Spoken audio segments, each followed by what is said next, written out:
Mais uma vez, seja bem-vindo ao canal Teologia Aprenda Mais. Vamos estudar hoje sobre a carta de Judas, a epístola de Judas, não Iscariotes. E autor e data, o autor se identifica como Judas, irmão de Tiago. Como os dois nomes são bastante comuns no Novo Testamento, algumas vezes essa identificação varia. Todavia, o mais aceitável é que esteja se referindo a Judas, irmão de Jesus, conforme registrado em Marcos 6:3. Uma vez que esse Tiago também seria irmão de Jesus. Provavelmente foi um dos últimos livros a ser escrito, pois parece descrever uma situação em que o cristianismo já experimentava certo desenvolvimento, Outra questão aqui, assunto teológico da carta. O objetivo da epístola de Judas é descrito na seguinte postura que o cristão deve abraçar: batalhar pela fé que uma vez foi entregue aos santos, no versículo 3. Judas parece estar lidando com os falsos mestres, não apenas na questão doutrinária, mas no comportamento desregrado.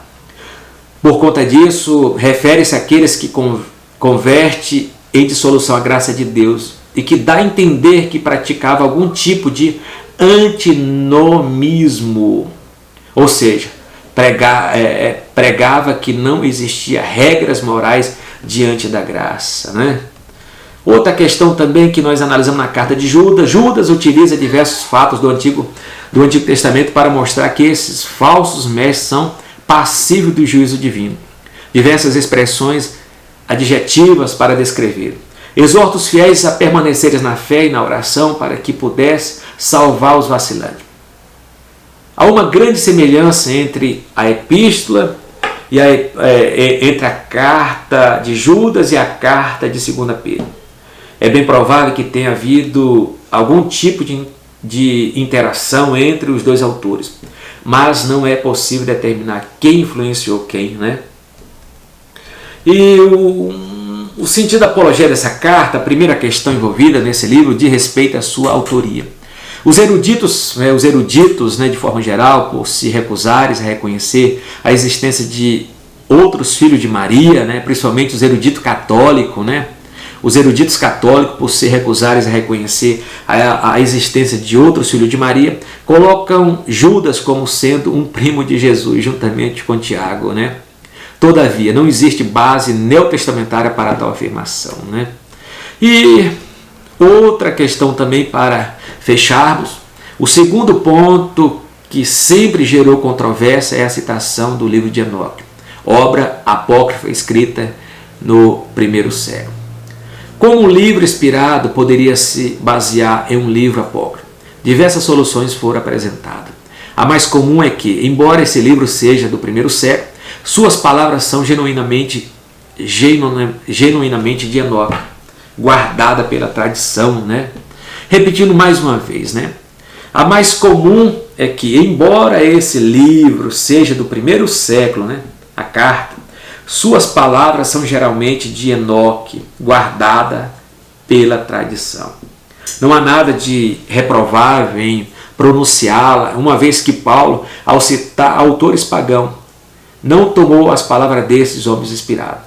O mesmo ocorreu com Lucas em Atos dos Apóstolos, são citações, simplesmente citações. Uma questão que a gente pode colocar também, a disputa entre o arcanjo Miguel e o diabo, não é baseada numa história apócrifa, o problema. Judas registra um episódio no qual o arcanjo Miguel e o diabo têm uma disputa a respeito do corpo de Moisés, dizendo: contudo, o arcanjo Miguel, quando contendia com o diabo, disputar a respeito do corpo de Moisés, não se atreveu a proferir juízo infamatório contra ele. Pelo contrário disso, o Senhor te repreenda, Esse episódio não é encontrado no Antigo Testamento e acontece de ser encontrado no livro apócrifo, a ascensão de Moisés. E o que a gente pode pensar como soluções? Somente porque o episódio não é encontrado em nenhuma passagem da Escritura não significa que o evento não tenha ocorrido. A Bíblia com frequência cita verdades de livros que não são inspirados, mas que contêm, mesmo assim, afirmações verdadeiras. Um autor bíblico não se limita a citar apenas a Escritura. Toda verdade é uma verdade de Deus, onde quer que seja encontrada. É como dizia São Tomás de Aquino, né? Onde está o Espírito Santo está a verdade. Onde está a verdade está o Espírito Santo. E toda a verdade é verdade de Deus, né? Como diz Santo Agostinho. Outra questão também para nós analisarmos também no 14, né? Judas não cita o nome inspirado. Judas cita a questão do livro inspirado de Enoque, né? Tal. Vamos colocar assim. Judas cita o livro de Enoque, né? Dizendo: quanto a este foi quem também profetizou Enoque, o sétimo depois de Adão. Eis que veio o Senhor entre as santas miríades. Entretanto, Enoque não é um livro inspirado, mas é considerado apócrifo, né? Pela igreja cristã. Vamos analisar agora a questão de uma solução, pensar a solução para isso. Primeiro, não é certo que Judas de fato esteja citando o livro de Enoque. Ele pode simplesmente estar mencionando um acontecimento que é encontrado também nesse livro não inspirado. Vale dizer que Judas não afirma ter Enoque escrito essa afirmação. Apenas registra que Enoque disse. Né? Ele não está dizendo que pegou o livro, falou que Enoque disse. Ele pode ter usado uma tradição oral válida e não o livro propriamente de Enoque. Além disso, mesmo que Judas tivesse tomado essa afirmação do livro de Enoque, ainda assim ela é verdadeira, né? Ela é verdadeira. Outra questão também, que a gente pode pensar, muitas afirmações verdadeiras podem ser encontradas fora da Escritura. O simples fato de Judas citar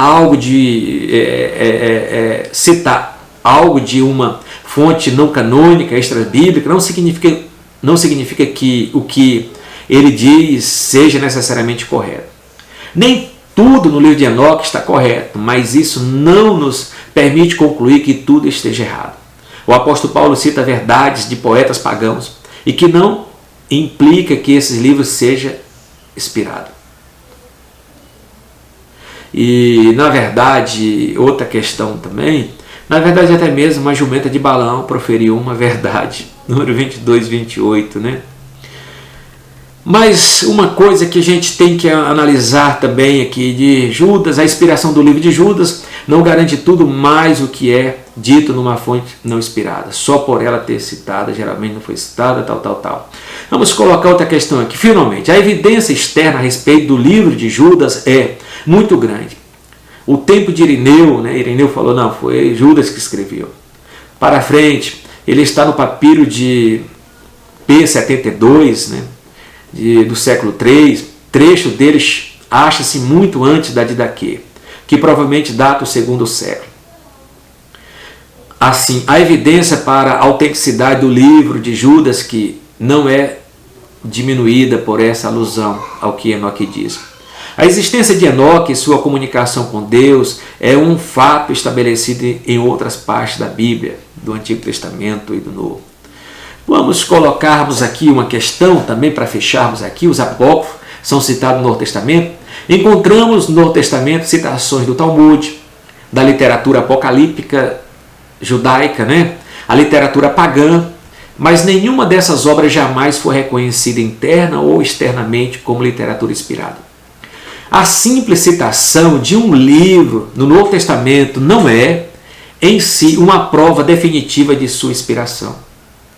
Exceto se tal citação vier acompanhada da chanceler de autoridade divina como está escrito, diz a Escritura, ou a fraseologia similar que identifique tal obra como parte da Escritura Sagrada, né?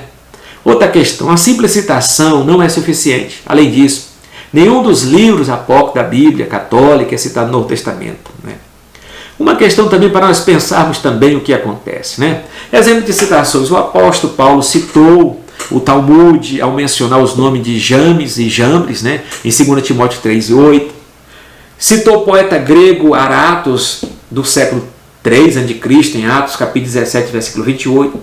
Ele citou ainda outro escritor grego, Epimenes, do século 4 a.C., na carta a Tito. Né? Judas citou duas passagens dos livros apócrifos, Pseudepígrafos e Assunção de Moisés, que fazem parte da literatura apocalíptica. Né? Então, todos os livros do cano judaico são citados no Novo Testamento. Né?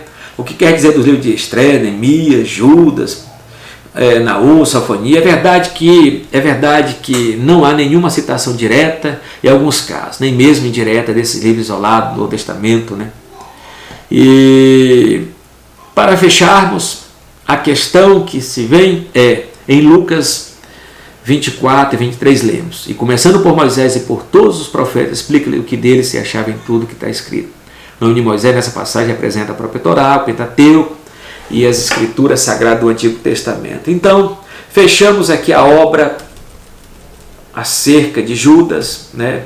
Acerca dessa carta que é muito preciosa, é uma obra apologética, é uma defesa da fé, e devemos ler com muita precisão, com muita graça e com a bênção de Deus, que é um livro canônico.